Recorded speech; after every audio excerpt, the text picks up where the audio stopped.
أما بعد فأعوذ بالله من الشيطان الرجيم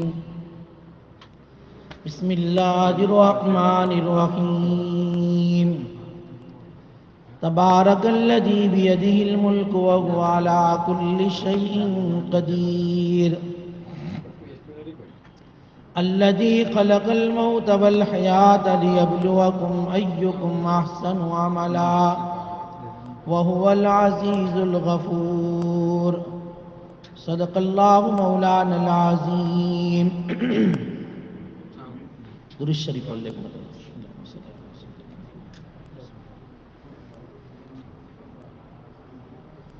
واجب الاحترام بزرگوں،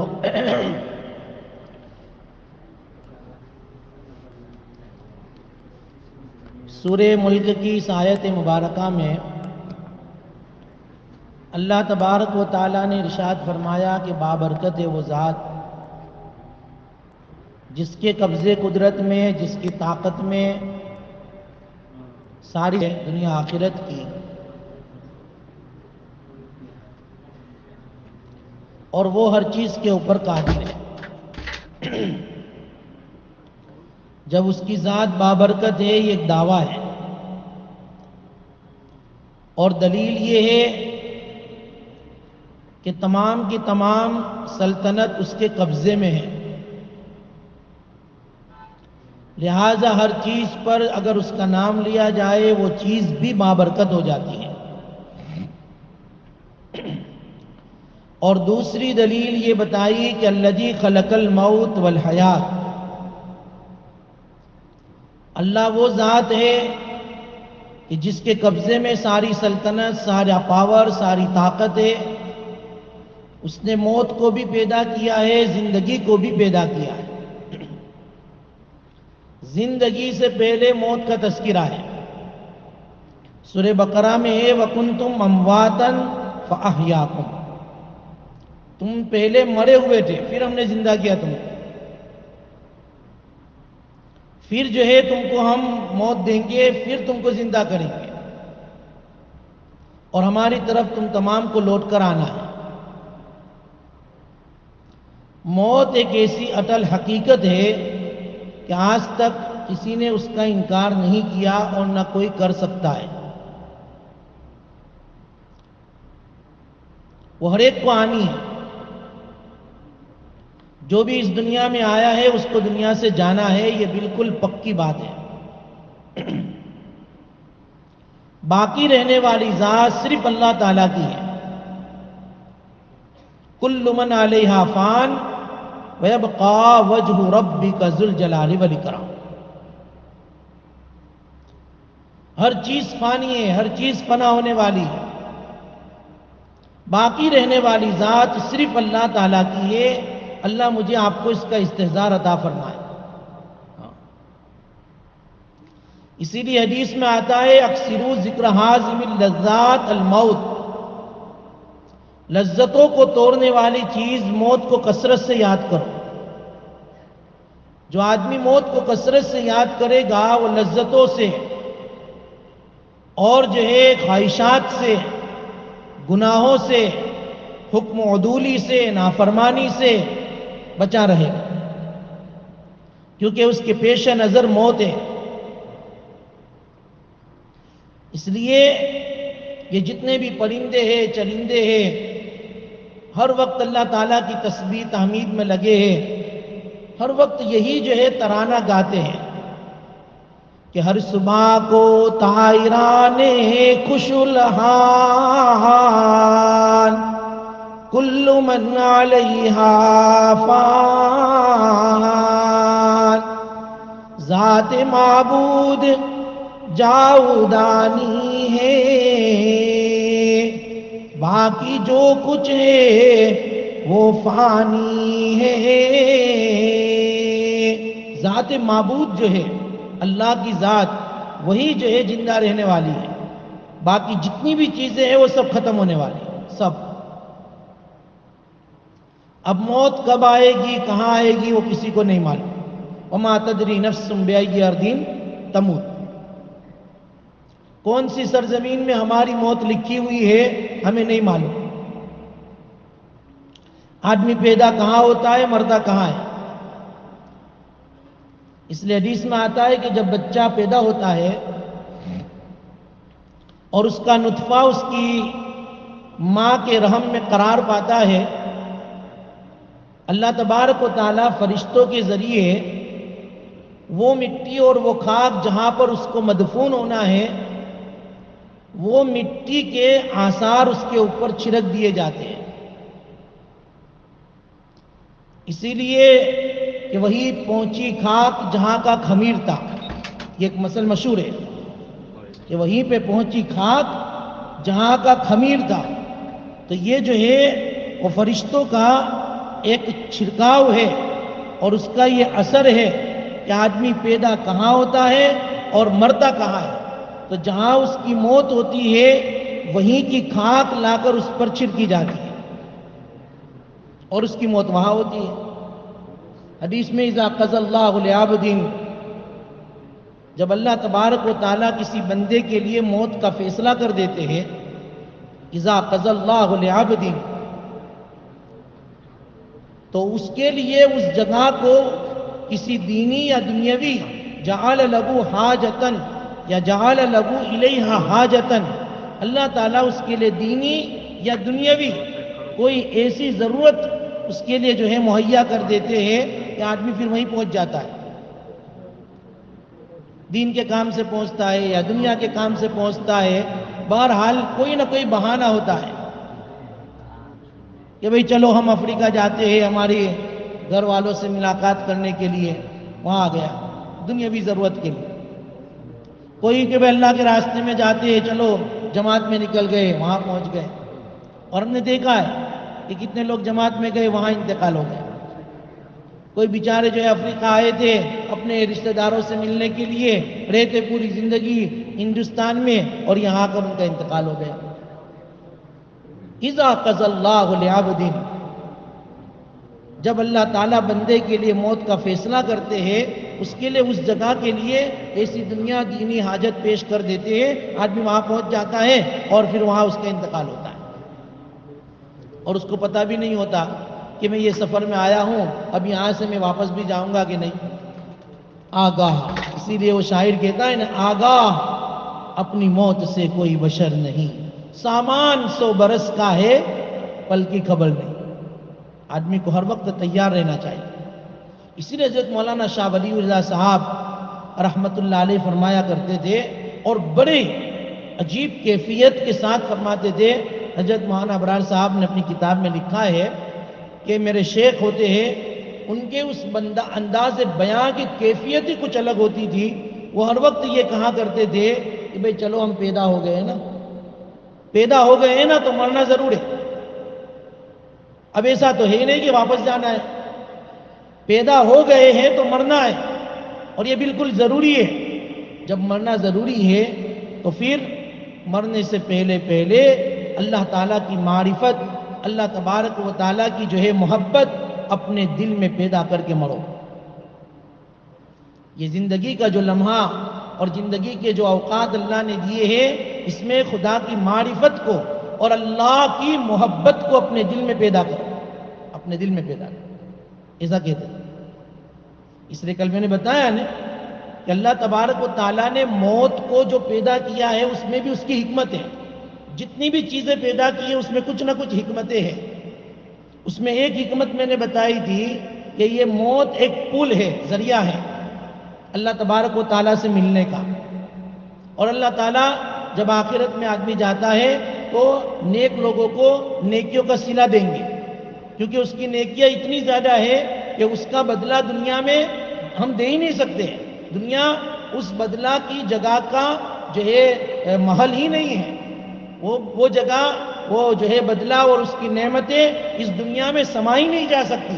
اس لیے اللہ تعالیٰ نے موت رکھی تاکہ ان نیک لوگوں کو ہم اتنی جزا اور سزا دے کہ جنت کی شکل میں دے، جو دنیا میں ہم اس کو دے نہیں سکتے، اور دنیا میں اتنی جگہ نہیں ہے کہ اس کو اس کا بدلہ دے۔ اور جو مجرم ہے، جو گناہ کرتے ہیں، اس کی سزا اتنی زیادہ ہے کہ اس کی سزا کو بھی ہم دنیا میں نہیں دے سکتے، اس لیے موت رکھی تاکہ ہم آخرت میں اس کو سزا دیں۔ اس لیے بزرگوں، ہم جو اعمال کرتے ہیں نا، اعمال یہ اعمال کا ایک اثر ہے، معاملات کے ایک اثر ہے جو قیامت کے دن ظاہر ہونے والے ہیں. ہاں، قیامت کے دن ظاہر ہونے. اس لیے اللہ تعالیٰ کی محبتوں کو پیدا کرو. اس کے اوپر حضرت شاہ وصی اللہ صاحب رحمۃ اللہ علیہ نے عجیب و غریب بات لکھی کہ دیکھو، دنیا کے اندر اگر کسی کو کسی سے محبت ہوتی ہے اور محبت کرنے والے 2 4 5 زیادہ ہوتے ہیں تو اب ان کے درمیان ایک رقابت ہو جاتی ہے، ان کے درمیان ایک قسم کی ناراضگی ہوتی ہے. لیکن اللہ تبارک و تعالیٰ کی ذات جس سے تمام کو محبت ہے، اور ایک ذات ہے محبوب، اور جو حبیب ہے وہ بہت زیادہ ہے، لیکن اس کے باوجود اللہ سے محبت کرنے والے آپس میں رقیب نہیں ہوتے بلکہ حبیب ہوتے ہیں، کیونکہ اللہ تعالیٰ کی محبت اصل ہے. اللہ تبارک و تعالیٰ کی اور محبت چیز ہی ایسی ہے کہ جب محبت پیدا ہوتی ہے تو محبت کے آثار کچھ الگ ہوتے ہیں. اس سے حضرت تھانوی نور اللہ مرقدہ عجیب بات لکھتے ہیں کہ لوگ مجھے بزرگ کہتے ہیں، یہ مجھے پسند نہیں ہے. مجھے بزرگ مت مانو، میں اپنی بزرگیت اور عظمت کے اوپر محبت کے تعلق کو ترجیح دیتا ہوں. مجھ سے محبت کرو اللہ کے لیے. کہتے ہیں نا الحب للہ والبغض فی اللہ. وہ پھر آگے فرماتے ہیں کہ ہم کسی کو بزرگ سمجھتے ہیں کہ بہت بڑے بزرگ ہیں، اور اس سے اگر کوئی ایسی بات نظر آتی ہے جو ہماری طبیعت کے خلاف، ہماری مزاج کے خلاف، تو پھر اس میں کیا ہوتا ہے تو کہ اس سے بد عقیدگی پیدا ہوتی ہے، بد تعلقی پیدا ہوتی ہے. اور اگر کسی سے محبت ہوتی ہے، اور جب آدمی کسی سے محبت کر لیتا ہے تو محبت کرنے کی بنیاد پر چاہے وہ پھر ہمارے مزاج کے خلاف بھی کوئی بات ہوگی تب بھی ہم اس سے بے تعلقی نہیں برتیں گے، کیونکہ اب محبت ہو گیا، تعلق ہو گیا ہے. اسی لیے دیکھو، ایک ماں ہوتی ہے، ماں، اس کو اگر آ کر کوئی یوں کہے کہ تمہارا بچہ اتنا شریر ہے، تمہارا بچہ اتنا نالائق ہے، تمہارے بچہ جو ہے وہ طوفان کمیٹی کا جو ہے بہت بڑا لیڈر ہے، پھر بھی ماں کے اوپر اس بچے کا کوئی اثر نہیں پڑتا. ہاں، ٹیمپرری تھوڑا اس کو غصہ آتا ہے، لیکن اس کی محبت میں، اس کے تعلق میں، ماں کی محبت میں اثر نہیں پڑتا. بلکہ ماں کہے گی میرا بچہ تو ایسا نہیں تھا، وہ تو فلاں کے ساتھ رہا نے اس لیے بگڑ گیا. ماں کو محبت ہے، ماں کو تعلق ہے. اس لیے اللہ تعالیٰ کی محبت اپنے دل میں پیدا کر. یہ اللہ تبارک و تعالیٰ نے موقع دیا ہے زندگی کا. تو بہرحال کہنا میں یہ چاہتا ہوں کہ اعمال کر کے ہم جائیں تو ہم کو جو ہے آخرت میں ان اعمال کا صلہ اور بدلہ ملے. حضرت علامہ ابن قیم رحمۃ اللہ علیہ نے اپنی کتاب لطیف کتاب الروح کے اندر عجیب و غریب واقعات لکھے ہیں، اور اس بات کو ثابت کیا ہے کہ دنیا کے اندر آدمی جو اعمال کرتا ہے وہ اعمال کا اثر آخرت میں کیا مرتب ہوتا ہے، اس کو عقلی اور نقلی دلائل سے ثابت کیا. انہوں نے ایک حدیث پیش کی حضرت عبد الرحمن ابن ابی سمرہ رضی اللہ تعالیٰ عنہ کی. وہ فرماتے ہیں کہ ایک مرتبہ نبی کریم صلی اللہ علیہ وسلم ہماری مجلس میں بیٹھے ہوئے تھے. آپ علیہ الصلوۃ والسلام نے صحابہ کو فرمایا کہ دیکھو صحابہ، آج میں نے خواب دیکھا ہے. اللہ کے نبی کی عادت تھی، روزانہ فجر کی نماز کے بعد بیٹھتے تھے اور کہتے تھے کہ بھئی دیکھو آج میں نے یہ خواب دیکھا ہے، تم نے کسی نے خواب دیکھا ہو تو بتاؤ. اگر صحابہ نے خواب دیکھا ہوتا تو آپ علیہ الصلوۃ والسلام ان کو خواب کی تعبیر بتاتے ہیں. اگر کسی نے نہ دیکھا ہوتا تو اللہ کے نبی اپنا خواب بیان کرتے. اللہ کے نبی صلی اللہ علیہ وسلم نے خواب بیان کیا کہ دیکھو آج میں نے خواب دیکھا، اور نبی کا خواب بالکل پکا سچا، وحی کا درجہ رکھنا. حضرت نبی کریم صلی اللہ علیہ وسلم نے فرمایا کہ آج میں نے خواب دیکھا، اس خواب کے اندر جو اعمال آدمی دنیا میں کرتا ہے اس کے جو اثرات ہوتے ہیں وہ اعمال کے اثرات میرے اوپر منکشف ہوئے. اللہ نے مجھے دکھایا. میں نے اپنی امت کے ایک شخص کو دیکھا. دیکھو اللہ کے نبی فرماتے ہیں میں نے اپنی امت کے ایک شخص کو دیکھا کہ اس کے اوپر عذاب الہی چھایا ہوا ہے، بہت پریشان ہے کہ بھئی وہ عذاب اس کے پیچھے ہے اور وہ آگے ہے. اب جو ہے عذاب اس کے پیچھے دوڑ رہا ہے اور وہ جو ہے عذاب سے بچنے کے لیے بھاگ رہا ہے. بہت پریشان، اور اس پریشانی کے عالم میں اس کے پاس ایک آدمی آتا ہے، اور مجھے بتایا گیا کہ وہ آدمی اس کی نماز تھی۔ اس نماز نے آ کر اس عذاب الہی کو جو اس کے پیچھے دوڑ رہا تھا روک لیا، اور اس کو کہا کہ بھائی جاؤ، یہ دنیا میں نماز پڑھتا تھا نہیں، آج میں اس کے دفاع کے لیے اور اس کی جو ہے حفاظت کے لیے آئی ہوں، تم جاؤ۔ اس نماز نے اس کو اس عذاب سے بچا لیا، اس شخص کو، میری امت کے اس شخص کو۔ میرے سامنے سارے اعمال منکشف ہوئے، اس میں نماز کو یہ شکل دی کہ اس نے عذاب کو روک دیا۔ اب اندازہ لگاؤ، اگر ہم نمازوں کا اہتمام کریں گے تو یہ نماز کل قیامت کے دن جبکہ عذاب ہمارے پیچھے دوڑ رہا ہوگا اور عذاب ہمارے اوپر آ رہا ہوگا، یہ نماز اس عذاب کو روکنے والی بنے گی۔ یہ نبی کا فرمان ہے۔ اب ہر ایک آدمی اپنے گریبان میں ڈال کر دیکھیں کہ میں اپنی زندگی میں کتنی نمازیں پڑھتا ہوں۔ حالانکہ 5 نمازیں اللہ تعالیٰ نے دین میں فرض کی ہیں، وہ بھی ہم سے پوری طور پر ادا نہیں ہوتی، اللہ معاف فرمائے۔ ہاں، امت کا بہت بڑا طبقہ ایسا ہے جو نمازوں سے دور ہے، بہت بڑا طبقہ ایسا ہے۔ باپ نماز پڑھ رہا ہے تو بیٹا نہیں پڑھ رہا، بیٹا پابند ہے تو بھائی نہیں ہے، باپ نہیں ہے۔ اگر شوہر پابند ہے، بیوی نہیں پڑھ رہی ہے، بیوی پابند ہے تو شوہر نہیں ہے۔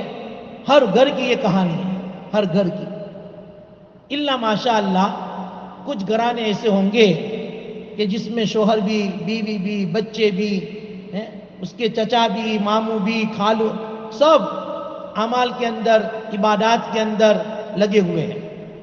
ورنہ دیکھو، عام طور پر دیکھا گیا کہ بہت دیندار طبقہ کہ جن کے والدین اپنے آپ کو بہت ہی دیندار، پہلی صف اولیٰ کے پابند، لیکن اس کی اولاد نمازوں سے دور، اعمال سے دور، اس کی بیوی تو کہ اعمال سے دور، اس کی بیٹی تو کہ بالکل نمازی نہیں۔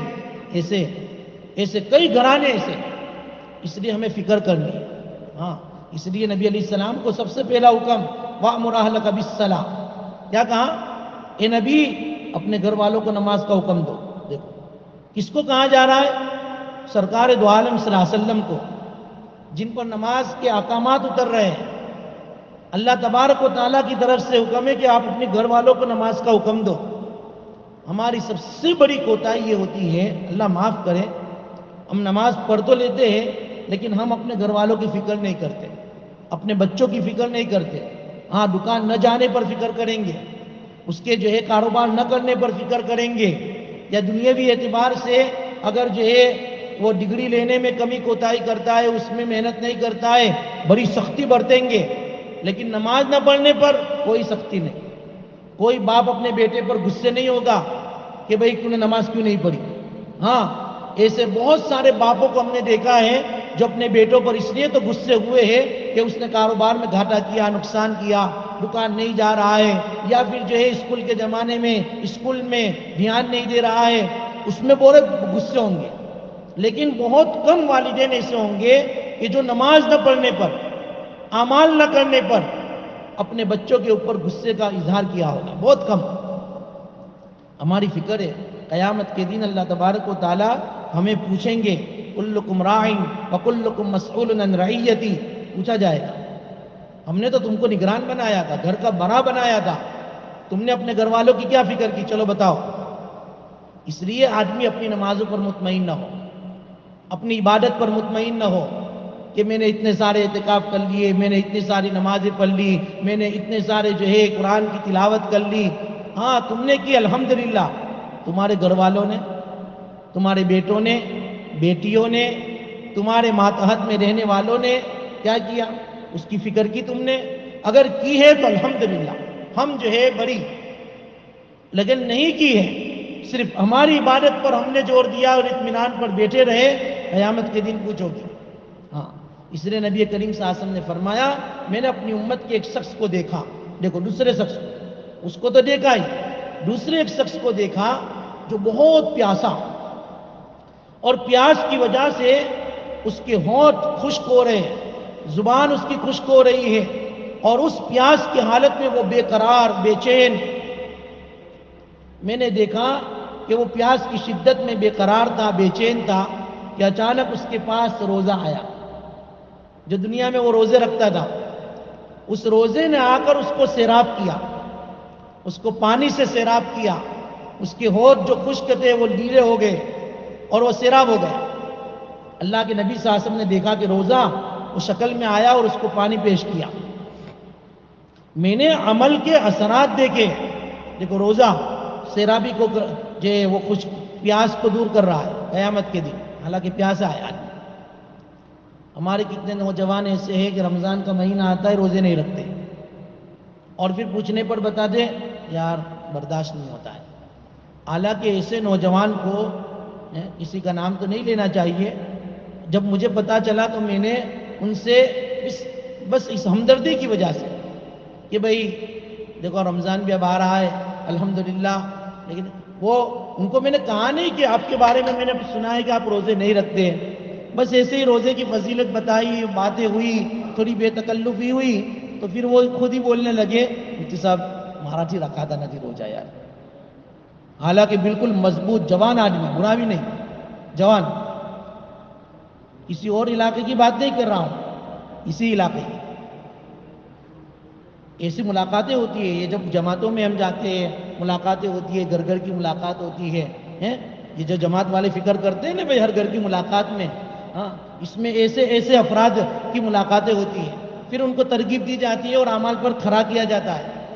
پھر ان کو بتایا جاتا ہے اوہو ابھی تک آپ نے روزہ ہی نہیں رکھا یار, آپ نے رکھ کے تو دیکھو, ایک روزہ تو رکھ کے دیکھو, اور سحری کر کے تو دیکھو. دیکھو پھر کیسی اللہ تعالیٰ آپ کو طاقت دیتے ہیں اور کیسی روزے میں پھر مزہ آتا ہے. آپ رکھ کے تو دیکھو, انہوں نے رکھا ہی نہیں, رکھ کے تو پتا چلے نا. حالانکہ روزے میں آٹومیٹکلی اللہ تعالیٰ کی طرف سے صبر آ جاتا ہے, آدمی کو احساس ہی نہیں ہوتا ہے کہ اس نے روزہ رکھا ہے. اس طرح کی ترغیب دی گئی. تو اس لیے روزے کو نبی کریم صلی اللہ علیہ وسلم نے فرمایا میں نے دیکھا پیاسا ہے, اور روزے نے آ کر اس کی پیاسی اس کی سیرابی کو اور اس کی پیاس کو دور کیا, اس کو سیراب کیا. اللہ کے نبی صلی اللہ علیہ وسلم نے فرمایا میں نے اپنی امت کے ایک شخص کو دیکھا کہ بھئی قیامت کا دن ہے, بہت تاریکی ظلمات اندھیرا ہے, اور اس اندھیرے میں وہ پھنسا ہوا ہے, اس کو روشنی نظر ہی نہیں آتی.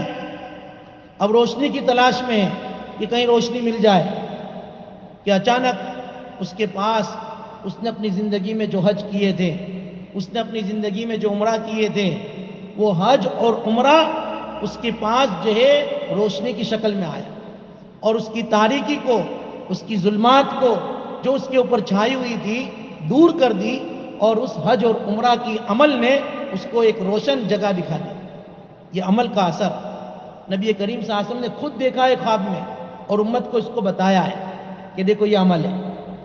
اللہ کے نبی صلی اللہ علیہ وسلم نے کہا میری امت کے ایک شخص کو میں نے دیکھا کہ جس کے آگے جو آگے چل رہا ہے اور اس کے پیچھے آگ ہے, آگ, اور وہ آگ اس کو برابر پیچھا کر رہی ہے, وہ بھاگ رہا ہے. اب آگ سے بچنے کی کوئی شکل نہیں کہ اچانک اس کے پاس اس کی زندگی میں اس نے جو صدقہ کیے تھے, جو صدقے کیے تھے, وہ صدقہ آتا ہے, اور اس آگ کو جو اس کے پیچھے بھاگ رہی ہے, اس کو ایذا اور تکلیف دے رہی ہے, اس کو دور کر دیا. صدقے کے عمل نے اس کے اس آگ کے عذاب کو ہٹا دیا. اللہ کے نبی صلی اللہ علیہ وسلم نے خود اپنی آنکھوں سے دیکھا کہ دیکھو صدقے نے اس آگ کو ختم کیا. اللہ کے نبی صلی اللہ علیہ وسلم نے فرمایا میں نے اپنی امت کے ایک شخص کو دیکھا کہ انبیاء علیہ السلام کی مجلسیں جمی ہوئی ہے. اب وہ مجلس میں بیٹھنا چاہتا ہے لیکن سب اس کو دھکے مار رہے ہیں. کسی نبی کی مجلس میں اس کو بیٹھنے کی اجازت نہیں. میں نے اس کو دیکھا, میں برابر دیکھ رہا تھا کہ اس کو بیٹھنے کی اجازت نہیں, دھکے لگائے جا رہے ہیں.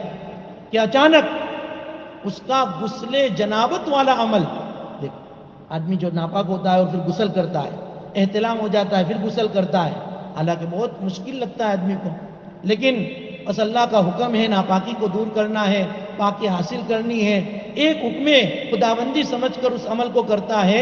اللہ کے نبی نے فرمایا وہ غسل جنابت والا عمل اس کے پاس آیا, اس کے ہاتھ کو پکڑا اور میری مجلس میں آ کے بٹھا دیا. سارے نبیوں کی مجلس لگی ہوئی تھی، میری مجلس میں آ کر اس نے بٹھا دیا، میں نے اپنی آنکھوں سے دیکھا۔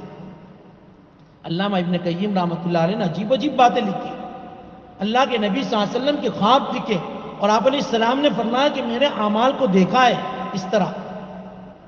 آپ علیہ السلام نے فرمایا میں نے ایک آدمی کو یہ بھی دیکھا، میری امت کا ایک شخص تھا،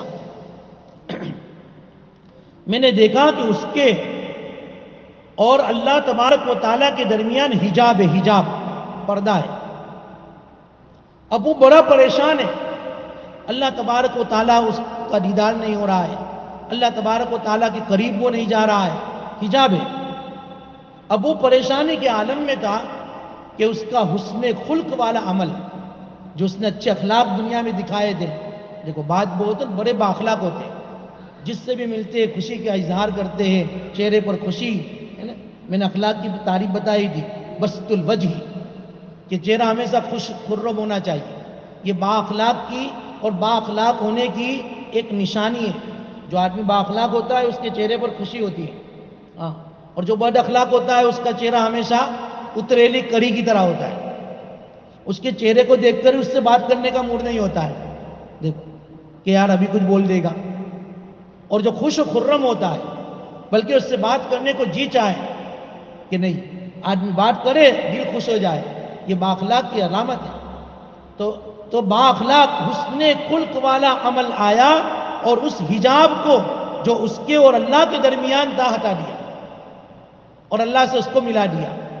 اللہ اکبر، یہ سارے اعمال ہیں جو ہم اپنی زندگیوں میں ہمیں کرنے ہیں اور موت کی تیاری کرنی ہے، یہ اعمال ہیں جو نبی کریم صلی اللہ علیہ وسلم نے بتائے کہ ان عملوں کا اثر قیامت کے دن میدان حشر میں، میدان قیامت میں کیا ہوگا۔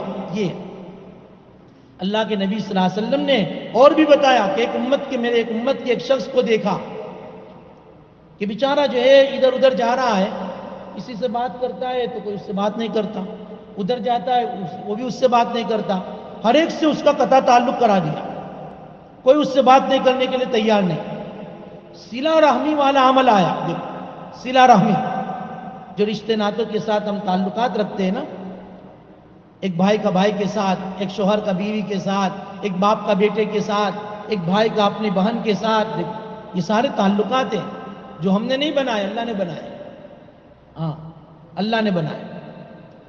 جتنے بھی تعلقات ہیں ہم یہ سمجھ لے، چاہے ہمارے بھائی بہن کا تعلق ہو، ہمارے بھائی بھائی کا تعلق ہو، ہمارے شوہر بیوی کا تعلق ہو، ہمارے بیٹے اور باپ کا تعلق ہو، یہ جو خونی تعلق ہے یہ ہمارے بنانے سے نہیں بنے، یہ سب اللہ تعالیٰ کے حکم سے بنے ہیں، اللہ تبارک و تعالیٰ نے بنائے، اور اس کو نبھانے کا حکم قرآن کریم نے دیا ہے اور کہا ہے کہ رشتہ داروں کے ساتھ اچھا سلوک کرو اور رشتہ داروں کے ساتھ جو ہے صلہ رحمی کرو، ان کے ساتھ حسن اخلاق کے ساتھ پیش آؤ۔ اگر تم نے ان کے ساتھ قطع رحمی کی، دیکھو قطع رحمی کی، ایک بھائی اپنی بہن کے ساتھ قطع رحمی کرتا ہے، ایک بھائی اپنے بھائی کے ساتھ کرتا ہے، ایک بیٹا اپنے باپ کے ساتھ کرتا ہے، باپ اپنے بیٹے کے ساتھ کرتا ہے، بیوی اپنے شوہر کے ساتھ کرتی ہے، شوہر اپنی بیوی کے ساتھ کرتی ہے۔ حدیث میں آتا ہے کہ عرش جو ہے نا، عرش یہ ہل جاتا ہے۔ ہاں، یہ جو ہے صلہ رحمی اور یہ رشتہ داری اللہ تبارک و تعالیٰ سے کمپلین کرتی ہے، شکایت کرتی ہے، اے اللہ تو نے ہی ہمیں بنایا تھا اور یہ ہمیں توڑ رہا ہے، لہذا اے اللہ جو ہمیں جوڑے تو اس کو جوڑ دے اور جو ہمیں توڑے تو اس کو توڑ دے۔ یہ کمپلین کر رہی ہے اللہ تعالیٰ کے ساتھ، لہذا اللہ تبارک و تعالیٰ بھی اس کو کہتے ہیں ہاں جاؤ ہم نے تمہیں بنایا ہے، لہذا جو تمہارے ساتھ تعلقات کو نبھائے گا اور جوڑے گا ہم اس کو جوڑے رکھیں گے، اور جو تعلقات توڑے گا ہم اس کو توڑ کے رکھ دیں گے۔ اللہ تبارک و تعالیٰ کا یہ فیصلہ ہے، اس لیے آدمی ڈرے، سوچے کہ کہیں میرا تعلق اپنے گھر والوں کے ساتھ جو ہے ٹوٹا ہوا تو نہیں ہے، اگر ٹوٹا ہوا ہے تو اللہ مجھے توڑ دیں گے، اور اللہ مجھے توڑیں گے تو کوئی مجھے جوڑنے والا نہیں، کوئی مجھے جوڑنے والا نہیں۔ قیامت کا میدان ہے، کوئی کسی سے بات نہیں کر رہا ہے، اس کو بات کرنے کی اجازت نہیں ہے۔ اللہ کے نبی فرماتے میں نے اپنی آنکھوں سے دیکھا کہ صلہ رحمی آئی، جو دنیا میں وہ تعلقات کو نبھاتا تھا اس کی برکت سے ان تمام تعلقات جو ٹوٹے ہوئے تھے یا کوئی اس سے بات نہیں کر رہا تھا، صلہ رحمی نے آ کر اس سے بات کروا دی۔ یہ اس نے عمل ہے جو اللہ تبارک و تعالیٰ نے ہمیں کرنے کے احکام نبی کریم صلی اللہ علیہ وسلم کے ذریعے دیے۔ اللہ کے نبی صلی اللہ علیہ وسلم نے فرمایا، میں نے اپنی امت کے ایک شخص کو دیکھا جو پل صراط پر سے پار ہونے کے لیے جا رہا ہے، لیکن اب پل صراط پر سے اس کا گزر نہیں ہو رہا ہے، بیچارہ چاہتا تو یہ ہے کہ میں جاؤں لیکن گزر نہیں ہو رہا۔ تو وہ کلمہ، وہ یقین، وہ ایمان جو اس نے جس ایمان پر اور کلمے پر محنت کی، وہ کلمہ اور یقین آتا ہے اور اس کا ہاتھ پکڑ کر وہ پل صراط پر سے اس کو پار کر کے جنت میں پہنچا دیتا ہے۔ یہ اعمال ہے، یہ موت سے پہلے کرنے والے اعمال ہے۔ جو اعمال کو آدمی کر کے جائے گا تو قیامت کے دن ان اعمال کے یہ اثرات ہوں گے اور اس کی موت بھی جو ہے بہت ہی زیادہ خوشگوار ہوگی، اللہ تعالیٰ کی رضا کا ذریعہ بنے گی۔ اور بھی بہت سارے واقعات حضرت ابن قیم رحمۃ اللہ علیہ نے لکھے ہیں کہ انہوں نے خود اپنی آنکھوں سے نبی کریم صلی اللہ علیہ وسلم نے ان اعمال کو دیکھا ہے، ان اعمال کے اثرات کو دیکھا ہے، اور وہ اعمال ہمیں کرنے ہیں موت سے پہلے اگر ہم کریں گے اور اس کے بعد موت آئے گی تو یہ موت ہمارے لیے قابل رشک ہوگی۔ اللہ تعالیٰ ہمیں کہنے سننے سے زیادہ عمل کی جو ہے وہ توفیق عطا فرمائے۔ بقیہ جو خواب کے باقی رہ گئے احکامات اعمال ہے وہ انشاءاللہ آئندہ کل بیان کریں گے، اور موت کی دوسری جو حکمتیں ہیں اس کو بھی جو ہے بیان کریں گے۔ اللہ تعالیٰ ہمیں عمل کی توفیق عطا فرمائے۔ درود شریف پڑھیں۔ الحمدللہ رب العالمین والعاقبۃ للمتقین والصلاة والسلام علی سید الانبیاء والمرسلین۔ اللہم لک الحمد کما ینبغی لجلال وجہک وعظیم سلطانک، یا حی یا قیوم برحمتک نستغیث، اصلح لنا شأننا کلہ ولا تکلنا الی انفسنا طرفۃ عین ولا تنزع منا صالح ما آتیتنا۔ الہ العالمین، ہمارے گناہوں کو معاف فرما، اے اللہ ہماری خطاؤں سے درگزر فرما، اے اللہ تمام سیئات کو حسنات سے مبدل فرما۔ اے پیارے اللہ، واقعی ہم گنہگار ہے، خطا کار ہے، سیاہ کار ہے، اے اللہ سزاوار ہے، اے اللہ ہم پر رحم کا معاملہ فرما۔ اے اللہ یہ رحمت کا عشرہ ہے، اے اللہ ہم آپ سے رحمت کی بھیک مانگ رہے ہیں، اے پیارے اللہ ہم پر رحم کا معاملہ فرما، اے اللہ ہم پر رحم کا معاملہ فرما، ہمارے مرحومین پر رحم کا معاملہ فرما، جو مرحوم ہو چکے اللہ ان کی بال بال مغفرت فرما، جنت الفردوس میں اعلیٰ جگہ عطا فرما۔ اے اللہ رمضان المبارک کے ایام کی، اے اللہ راتوں کی قدردانی کی توفیق عطا فرما، ہمارے روزہ رکھنے کو قبول فرما، افطار سحری کرانے کو قبول فرما، اے اللہ ہماری سخاوتوں کو قبول فرما، مزید کرنے کی سعادت عطا فرما۔ اے پیارے اللہ ہمارے اس مل بیٹھنے کو بھی قبول فرما، جو باتیں کہی گئی سنی گئی اے اللہ اس پر عمل کی توفیق عطا فرما۔ اے اللہ بیٹھنے والے ایک ایک فرد کو قبول فرما، ان کی جائز حاجتوں کو پورا فرما، جائز مقاصد کو پورا فرما۔ اے اللہ ہر ایک کی الگ الگ ضرورتیں ہیں، مولا کریم ہماری ضرورتوں کو تو اے اللہ ہم سے زیادہ آپ جاننے والے ہیں۔ اے اللہ ہماری تمام ضرورتوں کو اپنے غیب کے خزانے سے پورا فرما، اے اللہ پورا فرما، اے اللہ پورا فرما، کسی کا محتاج نہ فرما، رزق حلال کی دولت سے مالا مال فرما، رزق حلال عطا فرما۔ اے اللہ اعمال صالحہ کی دولت سے بھی مالا مال فرما، اے اللہ اعمال صالحہ کی دولت سے بھی مالا مال فرما۔ پیارے حبیب علیہ السلام نے اے اللہ جتنی بھی خیر اور جتنی بھی بلائی دنیا آخرت کے آپ سے مانگی ہے، وہ ساری بلائی اور ساری خیر ہمیں اور پوری امت کے ایک ایک فرد کو عطا فرما، اور جتنی بھی شرور سے اور فتنوں سے پیارے نبی نے پناہ چاہی ہے، ان تمام شرور و فتن سے ہمیں اور پوری امت کو پناہ عطا فرما۔ اے اللہ ہماری دعاؤں کو محض اپنے فضل و کرم سے نبی کریم صلی اللہ علیہ وسلم کے صدقے طفیل میں قبول فرما۔ اے اللہ قبول فرما، اے اللہ قبول فرما۔ اللہم ربنا تقبل منا انکا انت السمیع العلیم وتب علینا انکا انت التواب الرحیم۔ صلی اللہ تعالی علی خیر خلقہ محمد وآلہ واصحابہ اجمعین برحمتک یا ارحم الراحمین۔